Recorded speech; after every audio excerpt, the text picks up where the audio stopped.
Good evening. Hope you're having a great weekend. We decided to take the weekend to go enjoy some of the early autumn temperatures, and we are camping uh, right outside of the Smoky Mountains near Cosby, Tennessee. Um, Here, uh, the leaves are starting to where it's been such a dry summer, the leaves are turning and they're already on the ground. And there was a little bit of rain this morning, but uh, wanted to take a break from things, and it's a good weekend also to uh, check out some of our preparedness gear and so on. But I'm standing here in front of this really, really old church, kind of off the beaten path, and I can't really tell you why, but older churches that are kind of setting off the beaten path always seem to catch my attention. And it takes me back to a time in my prior life uh, in the months that I served in Eastern Europe and different places, Hungary, Latvia, and so on, Poland, Romania, and Sarajevo, and Kosovo. But anyway, how so many of the old churches, uh, they were hidden. Many of them were Catholic churches, but so many of the churches were hidden.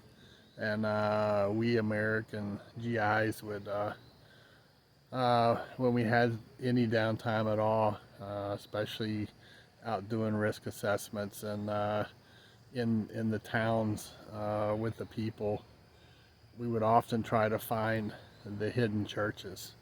And oftentimes they were very, very hard to see and find. But if we could find someone to translate um, on the weekends or the days off, find someone to translate what we were looking for, we could often find an elderly from the local community who would guide us out to find these churches. And in my personal photo albums, I have photos of a lot of these churches that are the stained glass in them is quite remarkable. It's, very, very old, uh, and oftentimes in the wintertime on the black market in the street corners, you couldn't get Bibles in these countries. And a lot of church missions were trying to ship in Bibles, and they would get confiscated in the host nation customs. And um, so down on the markets, you would find it could be wintertime, and if there was a vendor that made it in carrying a backpack of Bibles, you would see locals trading their boots and gloves and hats for a Bible. You know, that's a really powerful, powerful statement when you think about it. And I think about then, and I look at the times that we're living through, and when I see these country churches in America, uh, it often makes me wonder: are these going to also become hidden churches?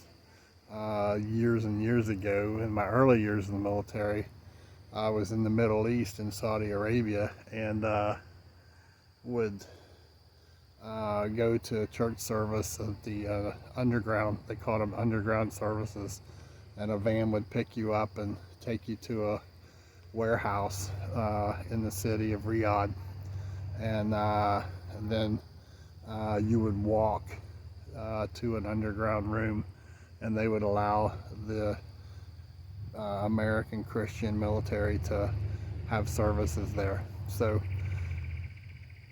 seeing that around the world for different reasons, for an Islamic region and than in Middle Eastern, I'm sorry, in European areas and the hidden churches because of communism.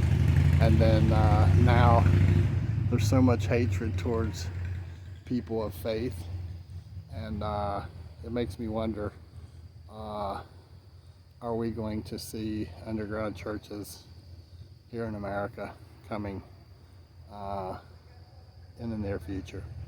So it's just something to think about and give thought to. I know a lot of churches now, folks are home churching, and they're not going to facilities for numerous reasons, but it's just something to think about.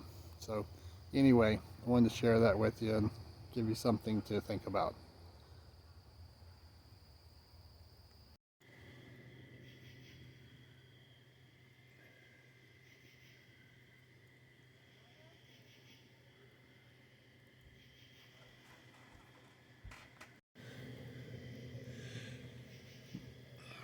Hey YouTube, welcome to a chat from the campfire at campsite, and enjoying a nice last evening here by the campfire before we pack up and head home sometime tomorrow. But it's been a nice relaxing weekend, had a little bit of rain, and family time, equally cooking outside and all the fun stuff you do camping. And but it's also been a good weekend from a preparedness perspective, and doing things that we don't typically do, like operating our gear in the dark, where using a flashlight or something like that is going to be a security risk to you, or give away a location, or be detrimental to you or your team members maybe.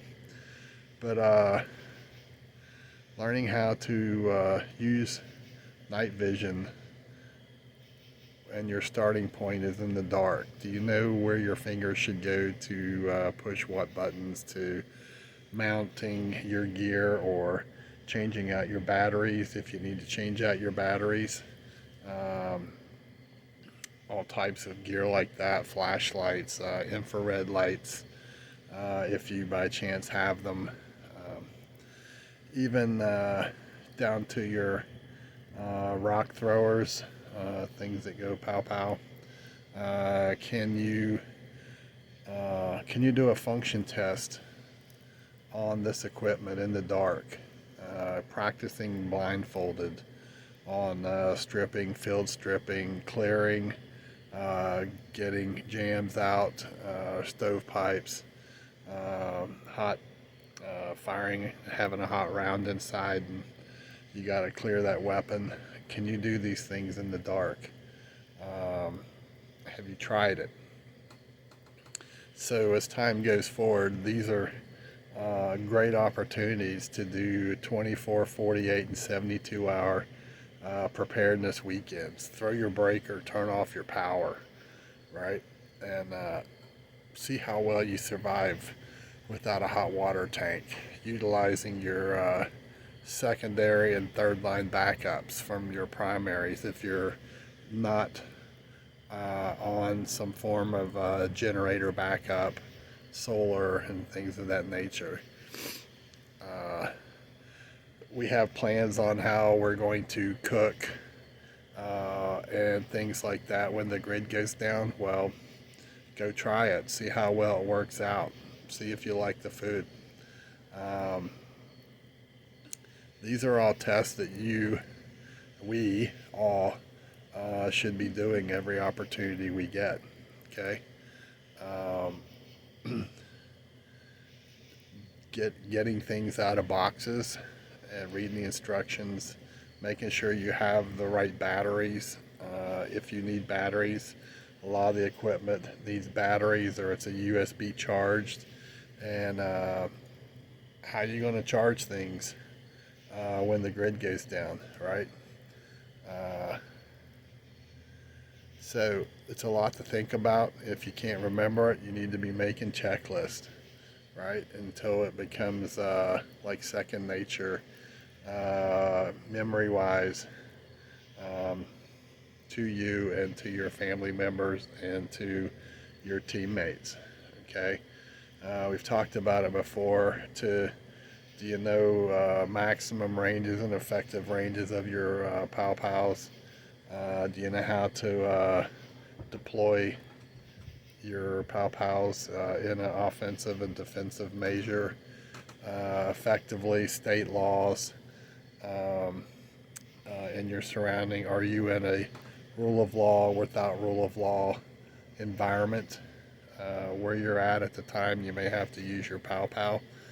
And have you gone over these things with your teammates? Do you have use of force policies for maybe your community security team, or force continuums for them on do's and don'ts? Um, it's to the best that you can, even under a WROL or without rule of law scenario, you and your security team still need to the best that you can, effectively function in from a rule of law perspective for you and your team. Okay, no matter how rogue the elements may be, you still got to maintain a level of integrity and discipline. If not, you will end up hurting each other and killing each other by accident. So it's not a game, and it's really important. So out here on the camping trip this weekend, these are some of the things I've been thinking through and mentally walking through, and testing some equipment, trying to do it in the dark to the best possible. And it's just mental motion, mental routine to do it, because it's been a little while since I dug out some of the night vision equipment and make sure all my batteries are still healthy and so on. So just offering this up, and it's things that you should consider doing wherever you may be, is learning how to the best that you can function functioning in the dark through touch. When you don't have visual, can you still function using touch? I.e., do you know what the surface of the buttons feel like off some of my equipment? I have like rubber coated buttons with different symbols on them, and it's a matter of feel and touch as to which symbol tells me what the button's for. It may be to zoom out, zoom in, power on, switching in between regular and night vision, infrared. And so look at your stuff and figure it out. Okay, don't wait till the last minute to ask yourself, when an alarm goes off in your house and you're looking around asking, what's the alarm that's going off right now? Okay, no, these are aids to help you, whether it's security equipment, handheld equipment, pow pows, things of that nature. These are things to aid you, but just like a good doctor doing surgery, you got to know what tools to use for what time to help you out, so it doesn't do more damage to you and your family than it should. So give these things some thought. Check it out, and start walking through your processes best you can, because I'm afraid time's running out for all of us. Okay, so when we talk about our ready bag, or our go bag, or our bug out bag, it can come in many different shapes and sizes. Okay, and what determines our bag is the distance, the duration we may be from home, 10 miles versus 100 miles, 200 miles, the age of the person carrying the bag, physical condition of the person carrying the bag. You may have limited skills, you may have advanced skills, and typically, in some cases, the more advanced skills you have, the less you will have in your kit. Okay, and my bag here is pretty full. I've transitioned it from spring, summer to fall, winter, and this is my mobile bag, and this bag weighs about 35 pounds. Okay, and it is with me when I'm mobile. I have another medical bag that's about the same size. If the situation changes to where I may be stranded with my vehicle, or something may require me to get out of my vehicle and go on foot, then I would immediately downsize about 15 pounds out of this bag.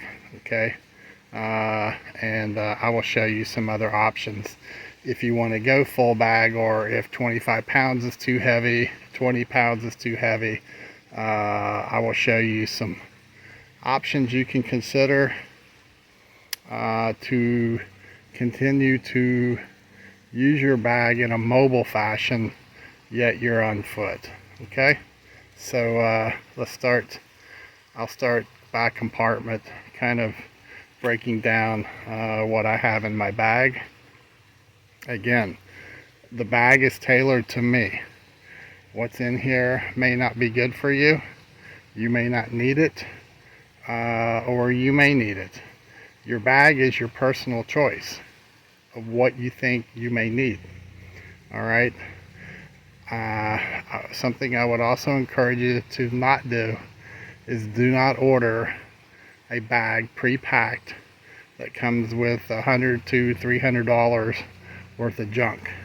Cheap, won't last, and you're going to be stranded without a resource that you may need.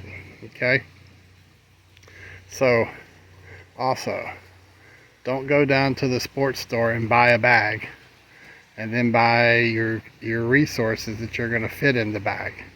Go buy your resources, and then that will determine what size bag that you're going to need. And buy quality.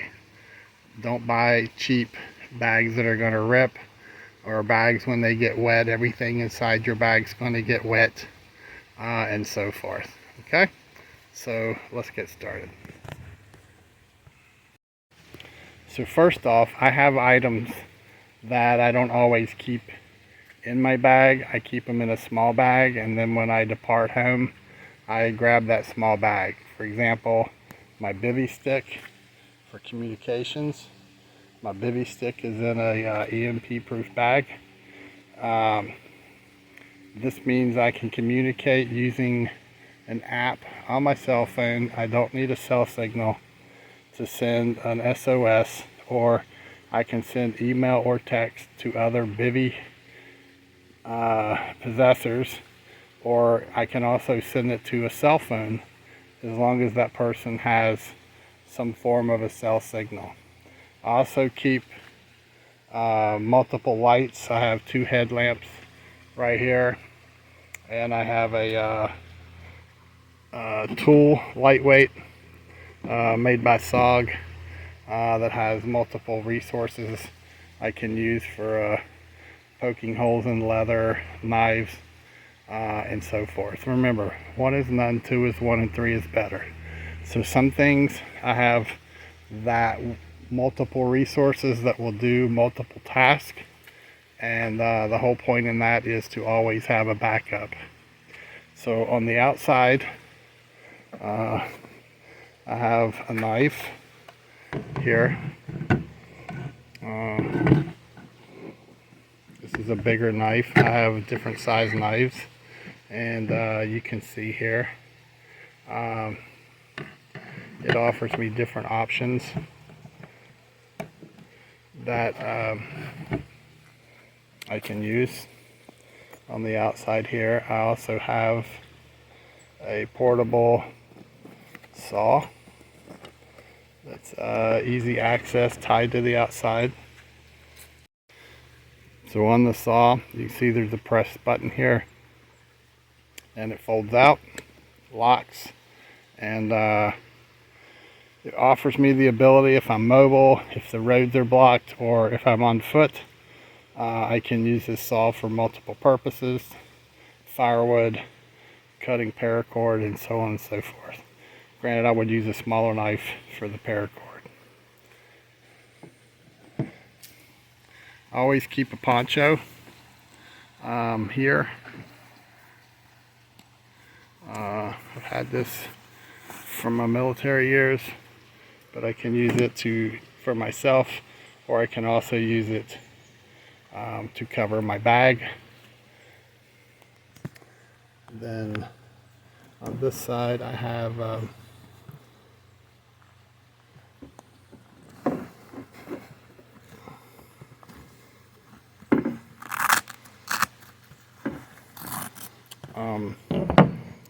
small hatchet that I keep, and then in the base of the hatchet,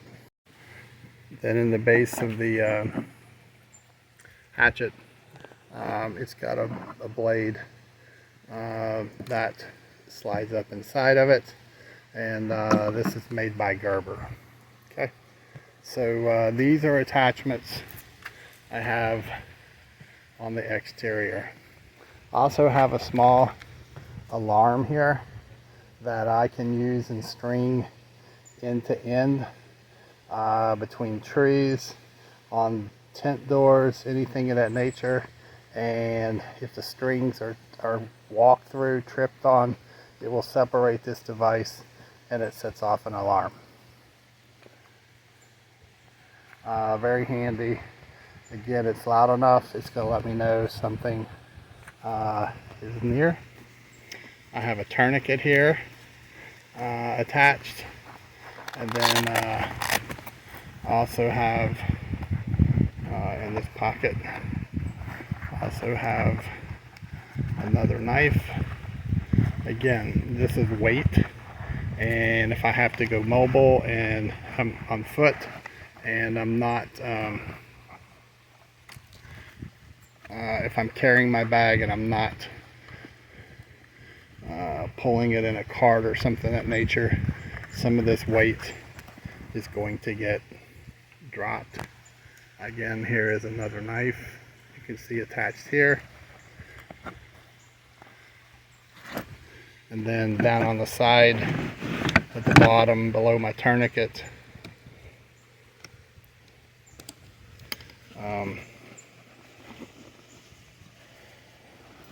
I have a small shovel, a compact shovel if needed. And then inside I also have a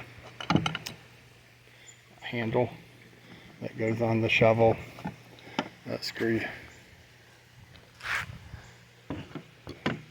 in the end like this, so to help you kind of if you want to dig out maybe a place where you're going to sleep,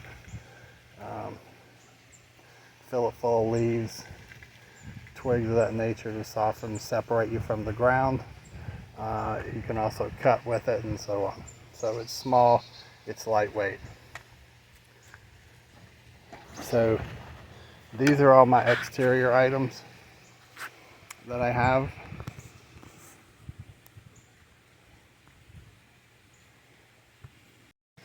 So on the back bottom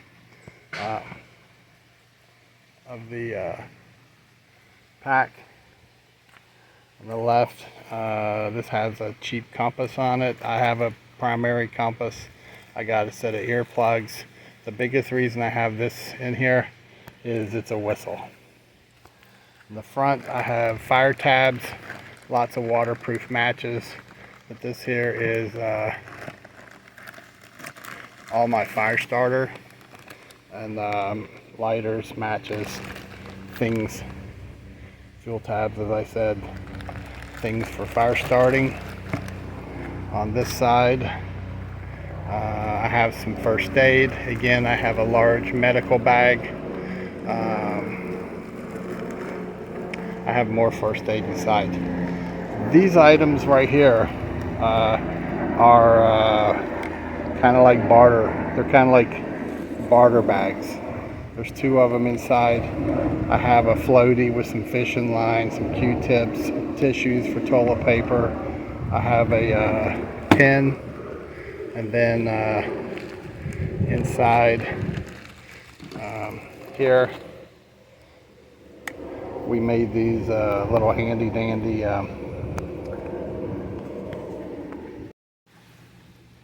in here we made these little handy dandy barter boxes, and it's got fishing line, a floaty, some toilet paper, a couple pieces of candy, Q-tip, headache pills.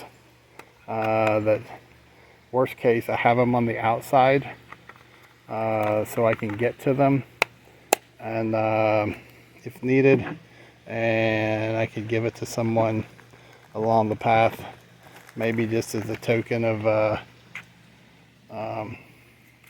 their need, if you will. Then I have some hand warmers that I also keep in this side here. Then in the center I have hygiene, some hygiene, and I have some shampoo, toothbrush, toothpaste, and I have 3 bottles of airplane booze. The small bottles.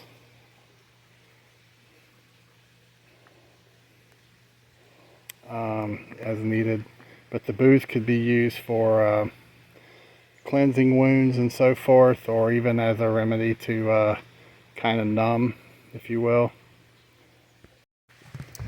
Then on this pocket here on the outside, I have a AM/FM weather band radio. It runs on batteries. You can USB charge it, or it's solar as well. Then on this large pocket on this side, I have some SOS emergency food ration bars. You can get a lot of days and meals out of these. And then I have several packets of water, and these are for emergencies as well. And these are on the outside pocket. Then on this front large pocket here, I have a larger first aid kit here that's got all kind of ointments and burn gels and Israeli bandage, gauze and things of that nature. I have a strap and some paracord, pocket Bible. Then I have a 2-cup cook set with a spork right here, and then I have a small grill that I can use for cooking. And that's all in this front pocket of the pack. All right, so in the large compartment in the back that holds the most, this is where I have my personal items. I have a bag with underclothes and 3 pairs of socks, plus the socks I'm wearing, and a t-shirt. I have another bag that's got gloves, 2 pair of gloves, and a baklava for headgear. I have a bag that has a couple snap lights, siphoning tube, a couple mylar blankets. I have a small device here that I can use to take the top off. It's got hooks and fishing line in it right here, and just an assortment of things. I got zip ties. I got a shuttlecock if I need it to turn on, if I'm out of water and I come up on a property and the water's turned off, I can use it to turn the water on. I also have a Lucy light, which is a blow up solar light if I need it. I have several Mylar items in here because I may come up on an accident, or I may come up on individuals who are wet and it's freezing cold that I can pass off without giving up my own to help them out. Have another survival blanket for myself if needed. In the bag I have a tube tent also, which has a floor in it. It's basically a tarp.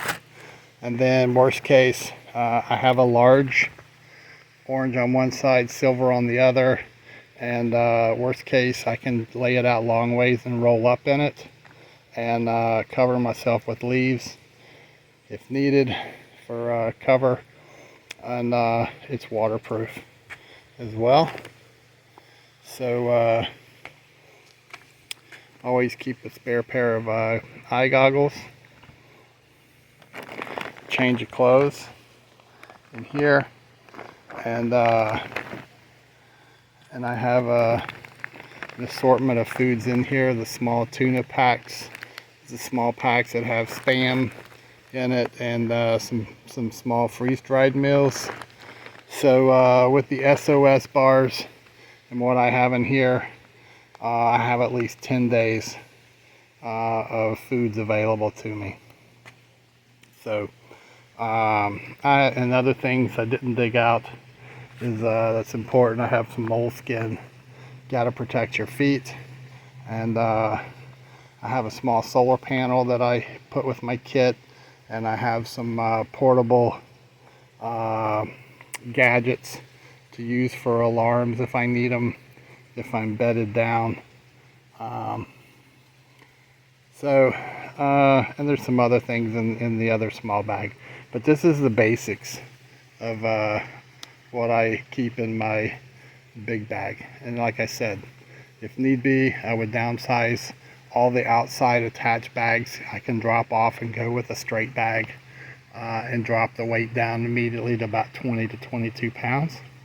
So you need to tailor your bag to fit you, your circumstances, and what you're capable of. Okay? So, but the most important thing is that you need to have some sort of a bag that you have in your vehicle, because you can't predict the unknown. And these things will help keep you alive until help can come and help you. So when we talk about being mobile, we have numerous options. It's, you know, a vehicle, it could, whatever you drive, car, truck, or you can go a little further and go off-road with a 4x4. And again, it all depends on your scenario. If you're in the city, suburbia, what kind of vehicle do you need to get you out of town the fastest? And earlier I was talking about how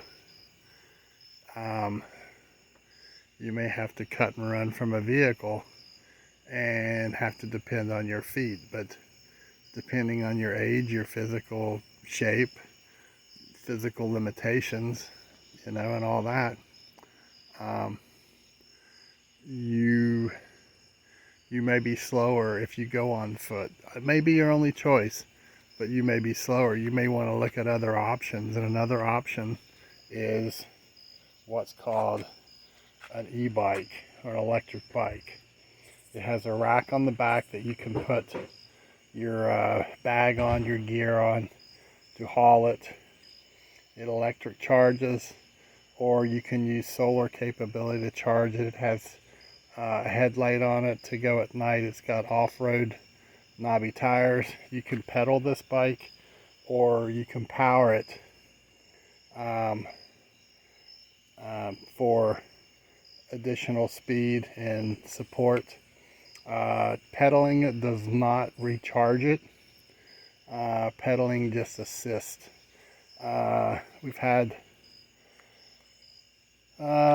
had these up to about 28 to 30 miles an hour, and so far the best we got was right at about 110 miles to a full charge. Miss Lucy may get a little more than I get because I'm 60, 80 pounds heavier than she is. So this is another mobile option for you to consider. Or a regular pedal bike, a moped. Heck, if you know how to ride one, you could use a skateboard. But anything to expedite your evacuation from whatever your scenario might be. So a couple other options.